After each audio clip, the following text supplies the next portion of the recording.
We got Ian Heinisch back here on the program. He's going to be taking on Tom Breese at UFC London on March 16th. Ian, what's up, man? How are you? I'm doing good, man. How's it going? It's going great. I imagine we're getting Ian live on location on his couch at home, I'm assuming. Yes, sir. Yes, just got home, actually. Okay, good stuff. Well, I'm getting you at a good time. Now, right off the bat, I got to mention to my listeners here that I got to give Ian some props here. We did an interview a few weeks ago. Interview went to crap, so Ian has stepped up here and doing a second interview. That's the type of stand-up guy he is, and I got to thank you for that right off the bat. But let's talk about your teammate, Anthony Smith. He just fought last weekend against John Jones. Have you talked to Anthony since that fight? Because, I know it didn't go his way, but obviously, showed a lot of perseverance and, could have taken the easy way out with that DQ, and he didn't, and I think that just shows his character. Yeah, I haven't talked to Anthony at all. I'm sure he's getting thousands of texts. I'll wait a little bit, let the storm calm down a little bit, and shoot him a text, see how he's doing. I'm sure I talked to Coach who's talked to him, and he's obviously very disappointed, but the future's bright for him, so he can't be that disappointed. There was a lot of good things that happened, and obviously he didn't fight his fight. The guy's went to a decision one time in his whole career. And, it's not like him to fight like that. I mean, he either finishes them or gets finished. So he's an exciting fighter, and he didn't get to show everything that night, but that's one of those things you just got to move on.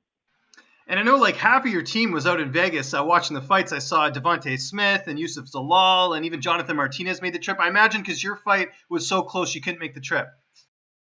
Oh, no, I was out there. Oh, you were out there. What the heck? I didn't even know. That's crazy. How was getting to go to Vegas and all that?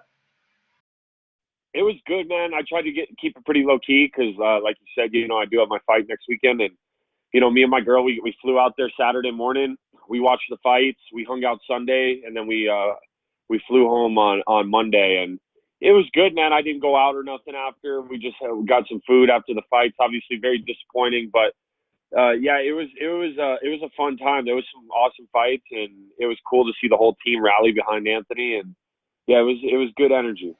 Okay. Well, I was going to say, because I was there as well, I could have met you, but I understand you want to keep things low key because, since that UFC debut, I think you've been pretty popular. I'm sure a lot of fans, want to reach out and get photos and get autographs. And I want to start there with this interview. How has life changed since you made your debut? Because I think you inspired a lot of people, not just with your performance, but also, people getting to read your backstory in the Players Tribune. Yeah, I mean, it hasn't changed too much. It's just me being me, I mean, when I'm in Denver, a lot of people recognize me because, I've grew up here. I came up here wrestling, and a lot of people already knew my story that were in the local area. So not much has changed, man. Just me grinding hard, staying in the gym, staying on the path, helping a lot of people, mentoring a lot of people, and just doing my thing. So yeah, not much has changed. It's just been the same old. Something that has changed and something we've talked about is that you switch management groups. How has it been being with Iridium Sports? And, I know a lot of your teammates are with them as well. Yeah, no, they're great. I love it. They're on top of things. They're hungry. They're all in like I am. So it's a great match for us. And I only have good things to say about my management and nothing bad to say about my old management. Just wasn't a good fit for me at the time. And, yeah, I'm happy, and Jason's actually going to be one of my cornermen out in London. Yeah, and Jason trains as well, so he has a little bit of insight too, which is always a nice plus for a manager. But let's talk about Tom Breese. This is a short notice fight. When did you actually find out about this fight? Because we're leading up to the fight next week, but I imagine you found out. It wasn't like a long notice for the fight. Yeah, I think I've known about this fight for like 4 or 5 weeks. But the strange thing is.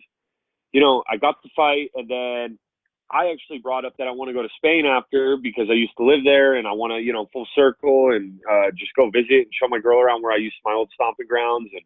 And I said, because I had a 5-year ban from the EU. Well, then I found out the EU is part of the UK. So now the fight might be off, and we're going through all these legal things. We got to find my old lawyer. I got to dig up paperwork. So, I mean, there's been a lot of adversity in this camp. Like my dad had a stroke, and he's doing a lot better now, but just a lot of uncertainty. The fight, we just decided like literally last week that we're going to be able to get in the country. Everything's going to go well. And booking tickets now. Everything tripled in prices. I think one of my cornermen's ticket was like $1,400. So, and that comes out of my pocket. My girlfriend's ticket doubled. So, I mean, there's been a lot of adversity for this fight, but, I'm not going to let any adversity stand in my way like I never have in my life. So I'm going to push forward, and I'm going to go out there and take care of business. That's crazy. I mean, you seem pretty calm and composed, but you've seen a lot of things in your life. I guess it's just something you're used to, having to overcome adversity. Yeah, I mean, I feel like God only gives you what you can handle, and obviously He feels I can handle a lot of stuff, and I've proven that I can, and yeah, like that's something that gives me an edge. I have all these things thrown in, like all these curveballs thrown at me, and all these different adversity and obstacles that are put in my way, but my faith is stronger than ever. I feel strong. I feel fit. I have a great team around me. I have an amazing girlfriend, amazing family, and they all support me, my coaches. So yeah, I can push through anything, and I think this is going to give me a huge, a huge edge in this fight. Just the adversity I can handle in my life, outside and inside the cage, and just keep moving forward. And best wishes to your dad as well. Hopefully everything's okay there with him. Should mention that. Didn't want to sound like I was glancing over that. When are you actually heading over to London? Because this fight is a week tomorrow. We're recording this on a Friday. Yeah, so I fly out this Sunday. Me and my teammate Dustin Jacoby. That's another thing too, because my teammate Chris Camozzi fights in Russia same day. Originally, I think Coach was going to come with me, and then because the fight was kind of not going to happen, they said Coach had to add a deadline with Chris's fight in Russia, so he had to get the visa. He got the visa, so Coach Mark Montoya is not going to be able to come. Another thing that could throw a person off, but I'm super confident in the people I'm bringing. I'm bringing Dustin Jacoby, one of my main training partners, and Greg Juarez. We call him G Money. He's been coaching me since I was first came in the game, so I'm very confident, and that's not going to throw me off at all. And so yeah, we're gonna go out there and take care of business. And Dustin was there in Vegas last week too. I actually got to meet him. He was there for Anthony Smith, so former UFC veteran, but someone who I know is coming back to MMA. We've seen him in glory over the last couple of years, right? Yeah, so he's a UFC vet, Bellator vet, and he fought for the world title in glory. And unfortunately, he broke his arm and twice, so he's had a little adversity overcoming that. But yeah, he's going to bounce back. He's going to move up to 205, and I think he's going to win that PFL tournament. Oh, interesting. PFL. I didn't know that. That's good to hear. Let's talk about Tom Breese. Just thoughts on the matchup. How do you feel like stylistically you square off against him in this fight? I think it's a great matchup. He hasn't had someone who just brings the fight to him. I'm going to bring the fight. I'm going to make him uncomfortable.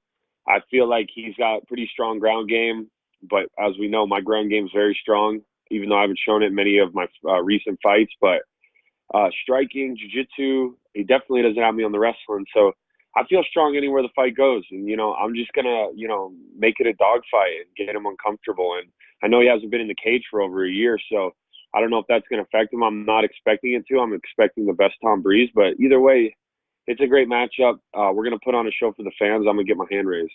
And I see you chugging the protein shakes there. How is the cut going ahead of this fight? Cuts are always good, man.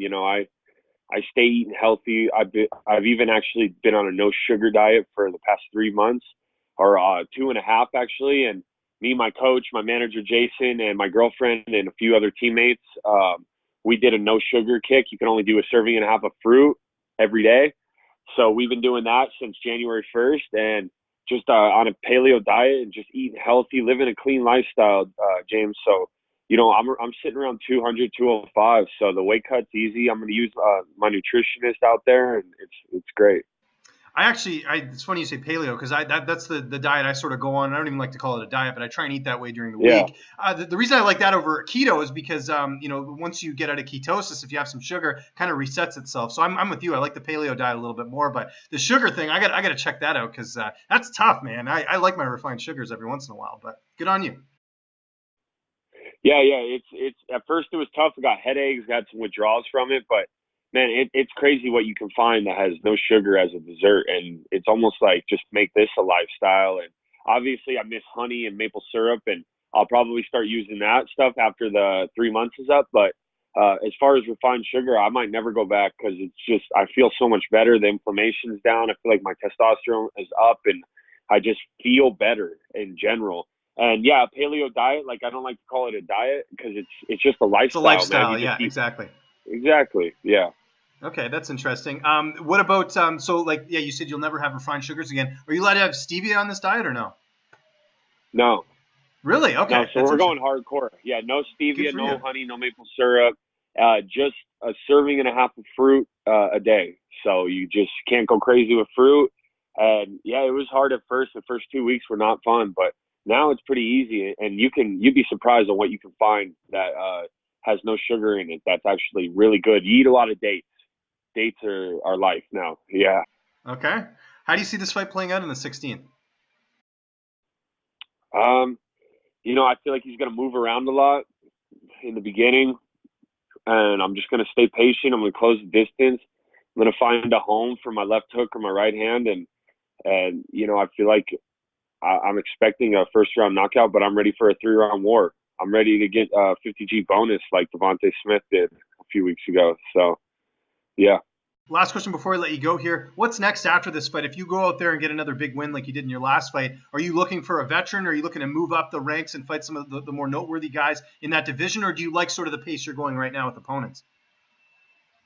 No, I want to fight someone in the top 15. I want to go finish this dude, take care of business, go on a little vacation, get back to work, and I would love to fight, Brunson. I would love to fight just basically anyone in the top 15. There's a few guys I have my eyes on, and they're not coming to mind the names right now, but anyone in that top 15, I want to move up. I want to get more money. I want to get in the mix with these guys. Yeah. Well, Brunson's fighting Elias Theodorou on that UFC Ottawa card. I imagine you'd want the winner of that fight? Yeah, I would love to. Yeah, that was another name, Elias. I would love to fight him. Eric Anders trains with us now. I'd love to avenge that loss for him. And yeah, I'll fight any of those guys. Like Branch, if he would fight me, that would be great. So any of them, we'll see. Okay. Well, we're looking forward to your fight coming up here March 16th. It is UFC on ESPN Plus 5, a.k.a. UFC London. Ian, appreciate you doing this a second time. Just remind people where they can find you on social media, and if you got any sponsors or shout-outs, the floor is yours, man. Find me on Instagram, Ian Heinisch MMA. Also Twitter, same thing. Ian the Hurricane Heinisch on Facebook. And then, guys, I got to give a huge shout-out to my coaching staff at Factory X, Land Out Performance, and all my support from all my sponsors. I have so much support. These guys make it all possible. I want to give a shout out to Colorado Coating, Windward Way Rehab Facility, Illegal Pete's, King Apparel, Restore Health, El Dorado, Rad Roller, Denver Sports Recovery, Jamie Atlas, Relief Massage, Receptra, the Nil Brothers, Remax, Millennials, and Virus, and Pizzeria Colore, man. All you guys make this possible. Thank you so much.